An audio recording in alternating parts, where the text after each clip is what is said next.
look, Everton need to get it done this week for me. Can't be going into deadline day needing that right back filled. It's already a failing. Angus Kinnear can say what he wants. It's a failure to not have a right back in by now. It's a failure to not have had one in by the start of August, really by the start of pre-season.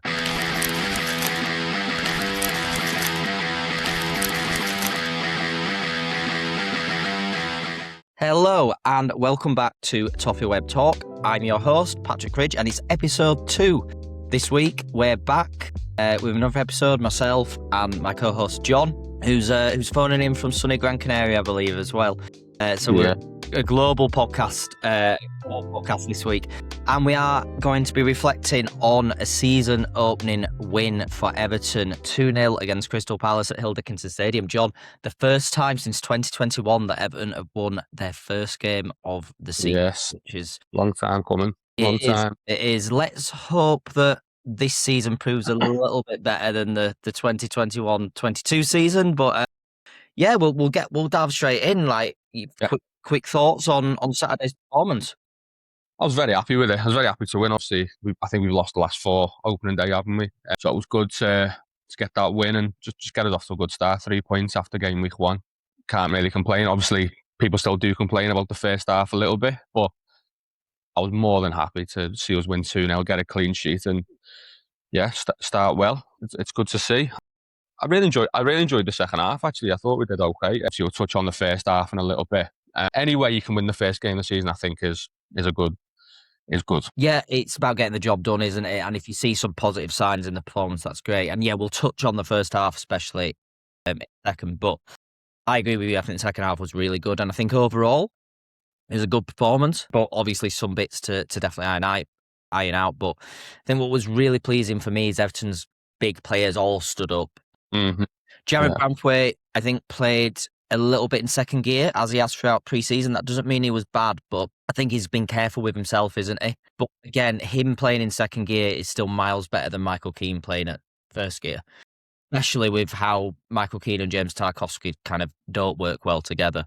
But then Keane and Dewsbury-Hall had a bit of a frustrating first half an hour, but then started to get into it. A fantastic goal. He teed up Ndiaye's chance earlier, hadn't he, with that brilliant pass into Roll and Roll cut it back, and maybe the cutback just wasn't perfect and Ndiaye couldn't get his foot around it. Yeah.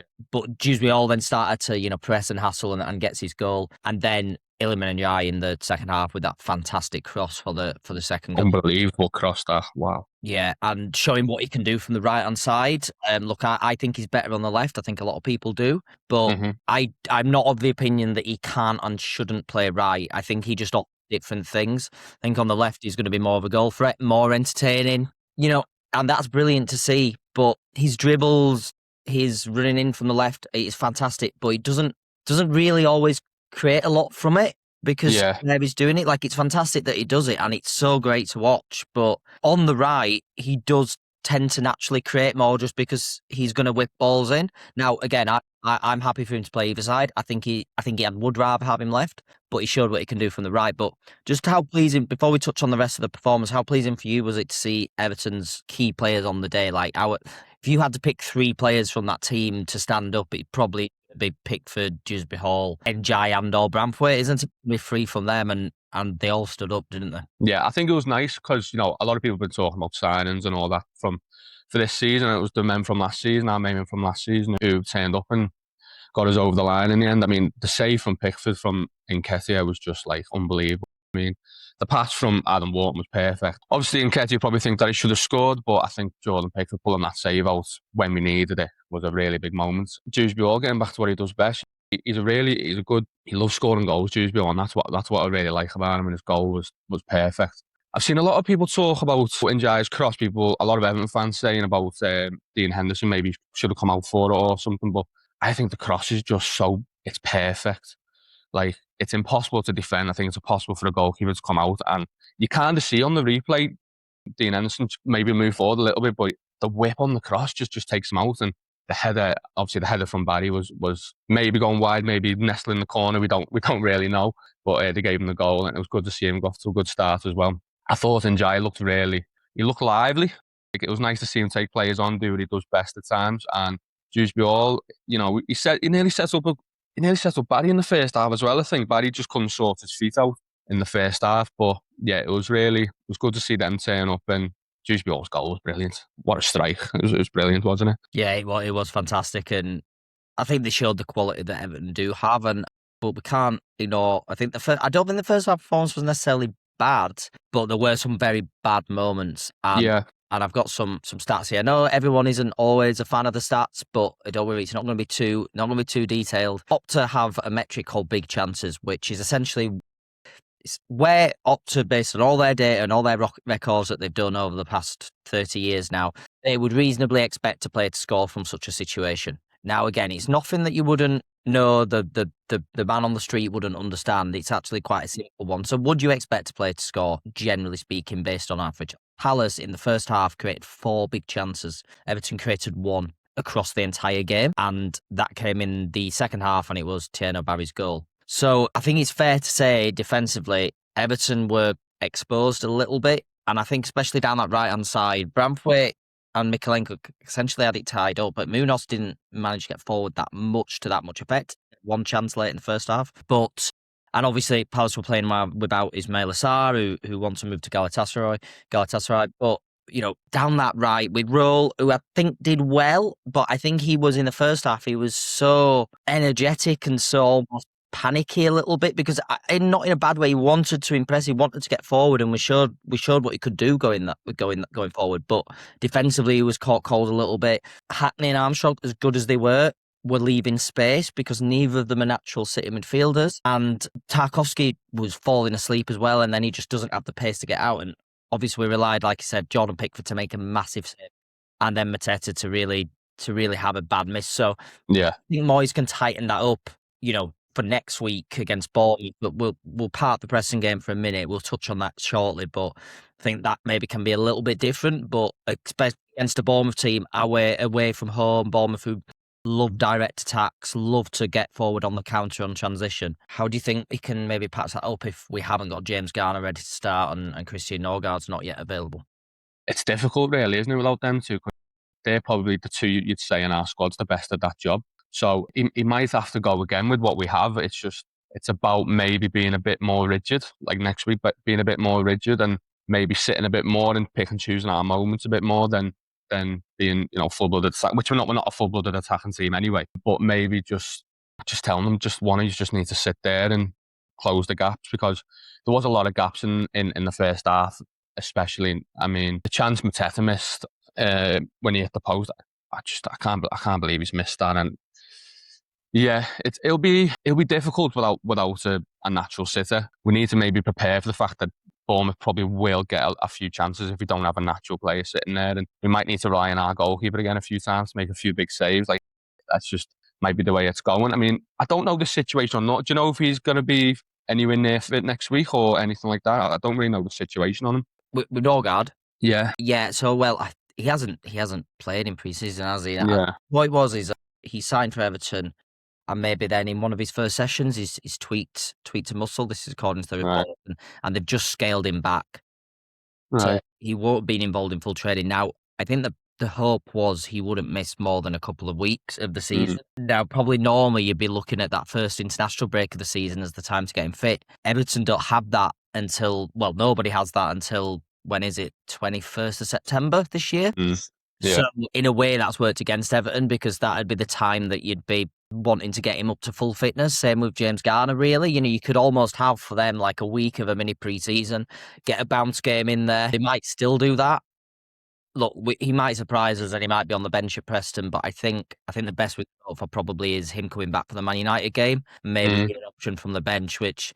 Yeah, and then James Garner came on and did 15 minutes. Yeah. But Moyes was at pains to say in his presser afterwards, he was like, he's nowhere near ready. He was on the bench, essentially, in case we really needed him to help close out the game. And then it was a case of like, let's get him 15 minutes in the legs. In an ideal world, if Garner was ahead, you'd give him an hour against Preston. Maybe that's going to happen, but I can't see Moyes risking it. But I suppose against Bournemouth, we did win there with Timaru playing as number 6 last year. And we all know his discipline issues, but I suppose he has that recovery pace to get back, doesn't he? He does. Like you said, maybe it's a case of that it'll suit Everton that it's away from home. that we can kind of go back into a bit of a deeper shell. There's not that, you're at home, first game of the season, you've got to be on the front foot, you've got to be pressing. Even if you're not creating loads of chances, you've got to be like setting the tempo off the ball. Away from home against Bot, you can kind of sit back. The issue is you don't want to sit back too deep, is it, and give up too much space. Yeah, but I think we've done that a lot last season, and our away record was quite good. I think going back to that won't be a problem. Like if I'm watching it, I won't be that bothered if we're sitting on the edge of our box a little bit, because Bournemouth are a good team as well. You know what I mean? They're in Europe. They did well against City yesterday. Obviously, they kind of fell apart the last 5 minutes, but I'd be more than happy if we get out there with a win, no matter how we get a win, because our record there isn't that good anyway. Obviously, we won there last season. That was our first win there in the Premier League since Bournemouth first came up from the Premier League. However we get the job done, I'll be more than happy to see us go back and maybe sit a bit defensive. Obviously, if they score early, then your plan's kind of out the window. That's kind of the danger of playing that kind of way, but you just have to see what happens. It'll be hard without a natural sitter to, you know what I mean? It's a difficult one. It's a headache for Moyes. It's one he's going to have to sort out, isn't it? It is. It's what he's paid to do. A quick one. We saw Moyes at the end. It was on camera, was it? Chatting with Daniel Muñoz. The Everton linked Daniel Muñoz. I think reading between the lines of some reports going off some. I mean, look, Everton need to get it done this week for me. Can't be going into deadline day needing that right back filled. It's already a failing. Angus Kinnear can say what he wants. It's a failure to not have a right back in by now. It's a failure to not have had one in by the start of August, really by the start of pre-season. But it would be a massive failure to then not have one going into deadline day, and an even bigger if they don't get over the line. Like, they need to get it over the line. Angus Kinnear's, said they will. But yeah, Moyes chatting with Muñoz.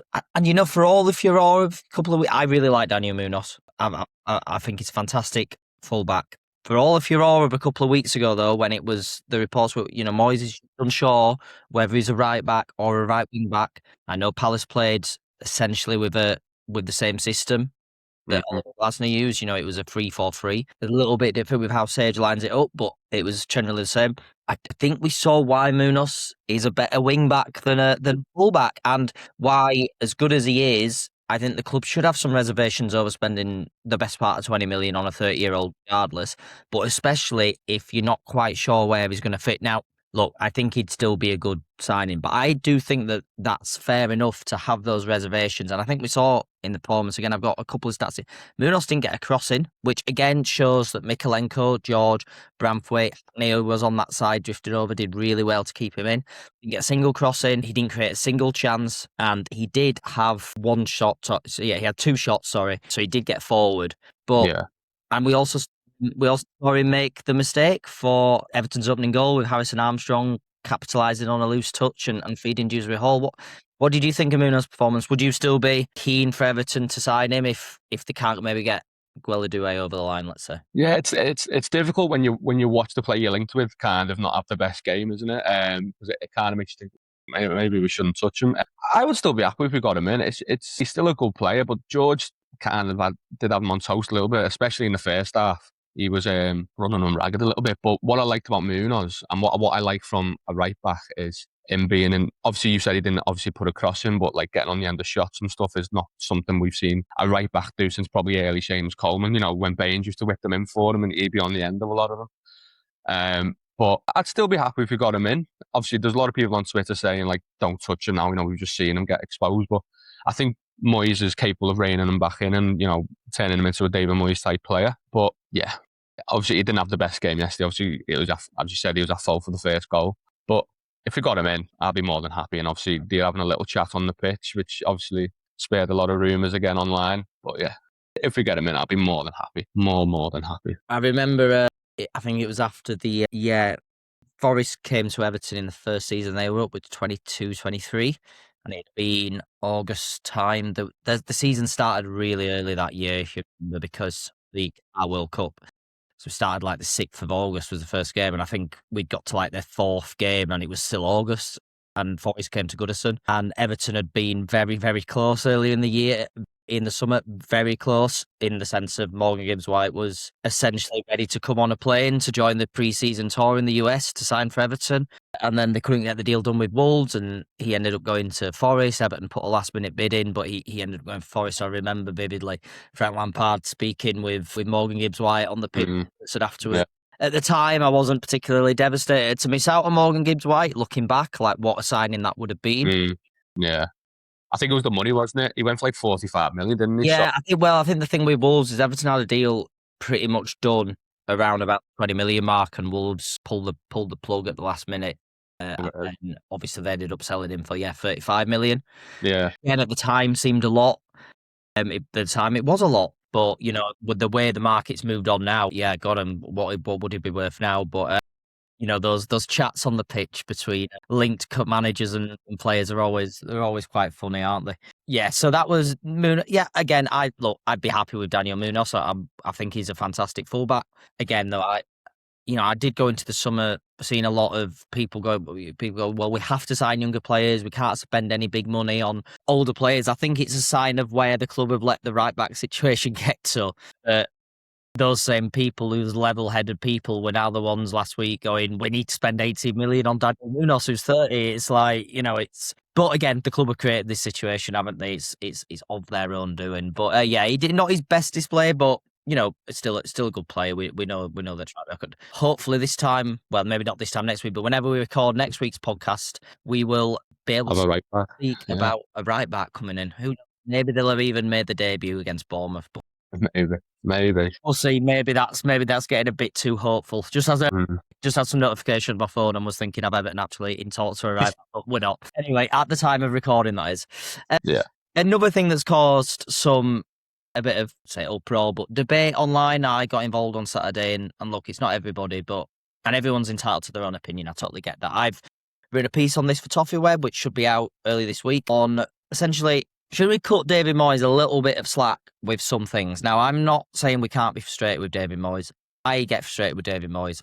The majority of when did I start supporting Everton? I think I was 6 or 7. And throughout that time, it's been David Moyes for the vast majority of my Everton supporting thing. But the same with you, John, I imagine. I grew up with David Moyes between being 7 and when he left, I was 18, and then had 10 years or 11 years and he came back, and and now he's back again. I know what it's like to be frustrated by David Moyes.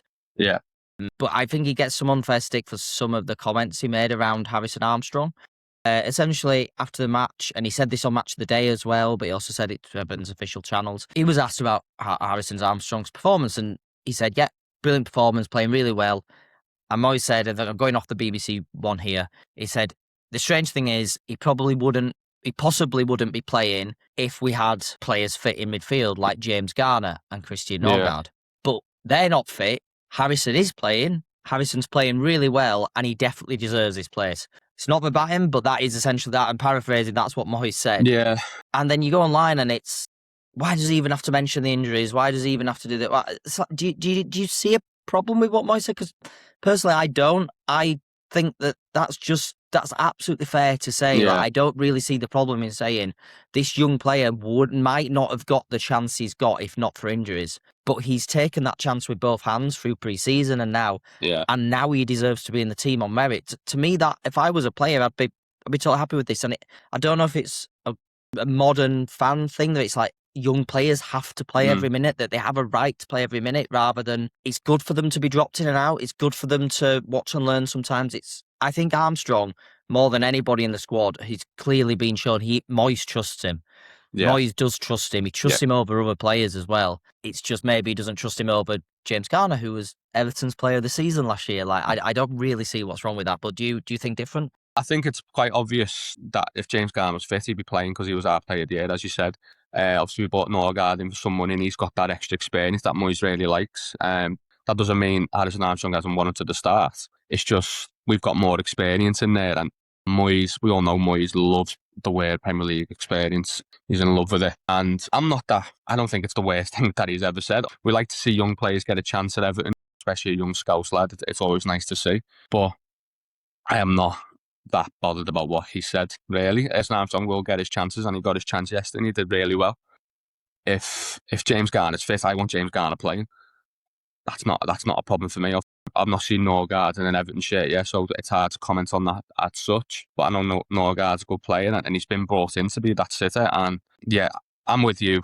I wasn't that bogged down by what he said about Armstrong at all, to be honest. Yeah, I look at. I don't know if it's a case of Moyes being a bit of public enemy number one in the last season. I get it. I totally get it. I just don't think everything he says is wrong, or everything should be treated as, he's in the wrong. At the end of the day, he's managed over 750 Premier League games. He's done it he has done that for a reason. Look, I know he's pragmatic. I know he's overly cautious. And this time next year, unless Everton have really overachieved this season, I can't see David Moyes being the manager.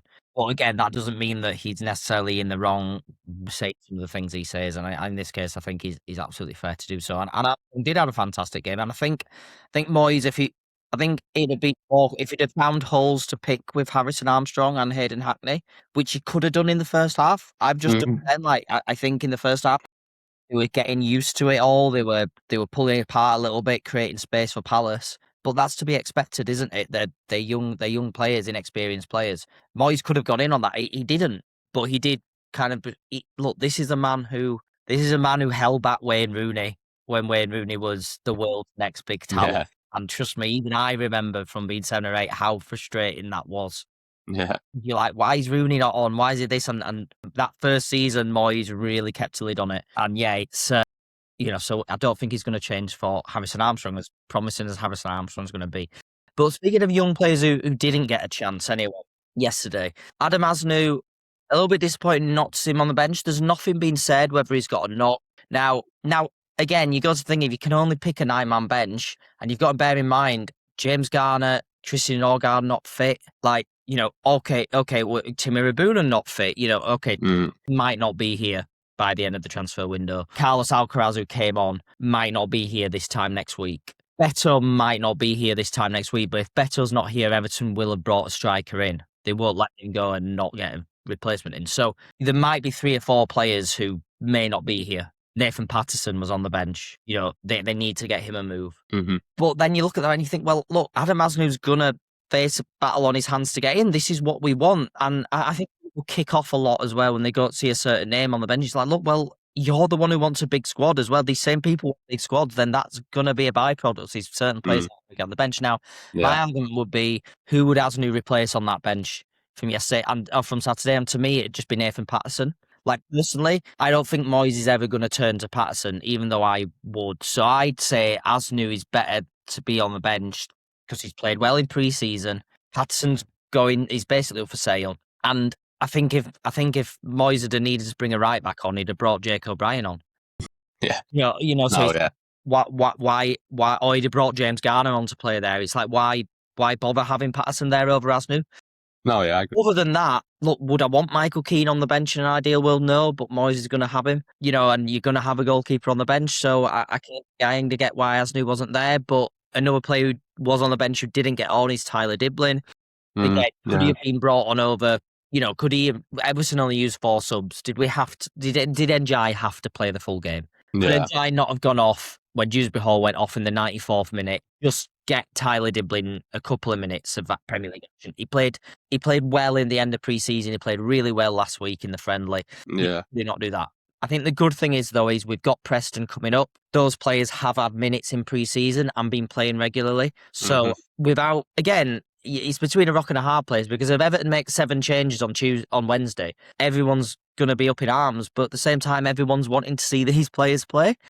So, but could we see Aznou, Dibling? Are you expecting to see those guys get their chance on Wednesday? Will you be disappointed if they don't? Yeah, I am. I'm expecting them to get a chance, especially Dibling. I'm expecting him to get a goal. Maybe Johnson as well might get a start. Yeah, I was really strange not to see Aznou on the bench at least. I mean, I don't know what's happened there, especially, as you said, over Nathan Patterson, who clearly Moyes doesn't like. It's just a thing, because obviously Dibling really never got a shot last year either. And when you see him, he started against Lille, didn't he? Dibling. So when you see him not get a chance in the Premier League, it just sparks that conversation again of why does he not trust him? What's going on there? But I think he will get a shot throughout the season, hopefully, and I think he should play on Wednesday to show what he can do, because we've not really seen what he can do in a proper game yet, and I want to see that. I want to see that against Preston, and I do expect him or Johnson to start, or maybe him and Johnson to start. I'm not sure. Maybe Aznou, but I've got a feeling Michalenko's going to play on Wednesday, to be honest. I do. I think Michalenko's going to play, but I think Dibling might get a goal. I think Dibling might get a goal on Wednesday, but that's me coming from absolutely no basis whatsoever. that's more coming off hope. But I would like to see Dibling play, definitely. Yeah, no, I think Dibling will. I think he's going to play. It's just whether he starts. This is the Brennan Johnson. We need to get him up to match fitness. Brennan Johnson's best positions on the right. Tyler Dibling's only going to play on the right. Do you take? I think Moyes will want again, and imagine the stick he gets if one of Dewsbury-Hall and Ndiaye don't start. If both of them don't start, and Everton go on to lose, he'll get massive stick. So who do you take out? Ndiaye's come back from centre. He looked really sharp. He's had an extended break, but he's then played every game since he's come back. Do you take him out of the starting 11? But then who do you play left? Do you play Tyreek George when you really want to give both Johnson and Dibling minutes? Or do you say, right, Ndiaye, you're going to start left, and we're going to do Brennan Johnson right, but then make sure we change it. We're going to do Tyler Dibling right and Ndiaye left. Make sure Brennan gets 30 minutes. You've got to kind of treat it that way. And again, I kind of stuck between a rock and a hard place. The alternative is, I think you start Tyreek George on the left and then start one of Dibling and Johnson, and you make sure Dewsbury-Hall's between them, but then Carlos Alcaraz isn't getting game time. Or does he do wholesale changes and then he's just going to take the flak if it comes his way? But we want to see these players. I think the difference between this year and last year, a big thing with that Wolves game last year, and this is what Everton never learned and they've done it again, is doing business late or too much of your business late means that players, and it's always that third round of the League Cup that comes in late September, and that's the first time that players are getting chance to play that have been brought in late in the window, and guess what, they're all really rusty and you're all doing it at once, and look what happens now. This year's a tiny bit different because again we've got the later international break.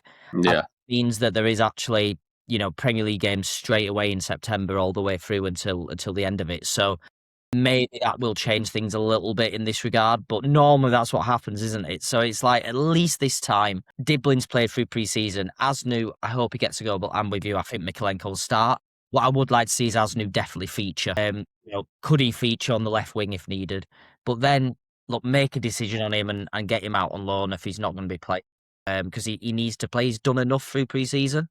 He needs to play. But yeah, we'll go on, John.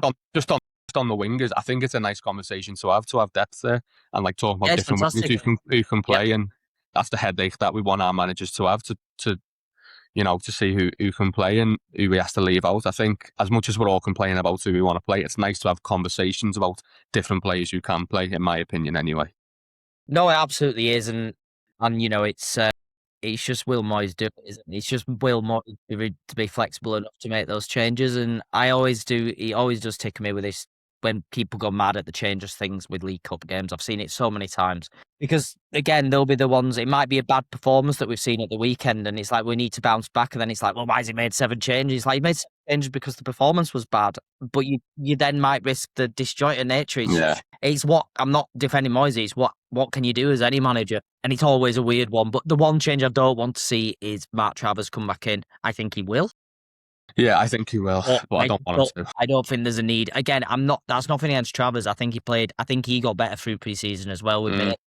Yeah. But you set the tone, I think, with your goalkeeper. No, I agree. I think playing Travers shows how we're approaching the whole tournament, which is not very serious at all. If you play Pickford, I think it gives us an insight into how Moyes is approaching. So the goalkeeper shows the approach of Moyes to the tournament, in my opinion. It does, and I expect Mark Travers to play. But again, the Angus Kinnear again has insisted that Everton want to win a trophy. This is where you make your coin. Then this is why make sure the manager's showing it. They will. Jared Braithwaite, I doubt plays, which is perfectly sensible. We've got Jake O'Brien. I imagine it would be Michael Keane and Jake O'Brien. Yeah, as DB2. I imagine Merlin Roll probably keeps his place at right back, and I think it'll be Vitaly Mykolenko left back, and then it might have to be the same midfield, but at the end, then you think, right, we can't keep flogging the same midfield so easy. So is it Hackney, Armstrong, Carlos Alcaraz? Yeah. Maybe. Will he do the defensive work that Dewsbury-Hall would? But it's, and then you may be doing one of it. Keep Ndiaye in if Dewsbury-Hall doesn't start. Beto, does he get done, or do you try and keep Barry with his form? It's a few things for Moyes to consider anyway, but that's for Wednesday. And then looking past Wednesday, we're recording this at the start of the week. Everton go to Bournemouth, as we discussed. How do you think we can get a Bournemouth? And one thing I wanted to chat with you, John, is I don't know if you saw the Bournemouth game against Man City. Man City, who did not look fantastic, by the way. And look, I think I'm far from convinced on Enzo Maresca, but a bit like replacing Alex Ferguson at Man United, it's always going to be tough to replace a manager that's been there so long, and especially one of Pep Guardiola's standing and all his achievements in the game. But Man City looked very disjointed. But Bournemouth, they took the lead. Ultimately, they kind of capitulated at the end. They lost 2-1. But a big issue for them was defending set pieces and corners in particular. Mark Gay scored Man City's equaliser. In the second half, he had missed in his goal was a carbon copy. It just came from the side. It was a free header from 6 yards out. Earlier on, he'd missed a free header from 4 yards out. We know about Everton's set piece issues, but I think with the fight in their team, that's something they should really be targeting. And Man City actually created 1.04 XG from set plays against Bournemouth. And they created 1.2 XG from open play. So, I think that's a way Everton could really target this game, especially if they are sitting deep. What do you reckon? Yeah, I agree with you. I mean, I watched a bit of the City Bournemouth game myself, and first of all, the game he missed is probably one of the worst I've ever seen. I mean, the keeper's absolutely stranded, and he's put it wide from about 2 yards out. Obviously, he makes up for it at the end.